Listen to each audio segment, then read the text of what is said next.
Report आलाय काल परवाकडे.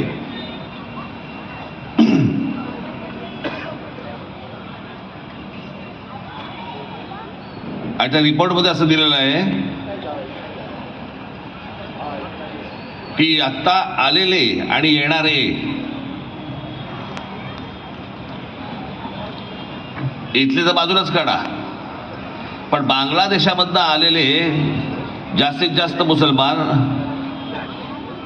आणि म्यानमारवरनं आलेले रोहिंगे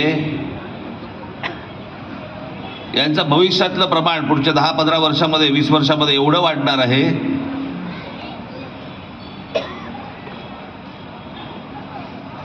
की मुंबईमधला हिंदू हा जवळपास 49% खाली येणार आहे आणि ह्यांचं प्रमाण 52% वरती जाणार आहे. ही कोण माणसं आहेत, काय माणसं आहेत, कशासाठी येत आहेत, काय करणार आहेत, कशाला पत्ता नाहीये.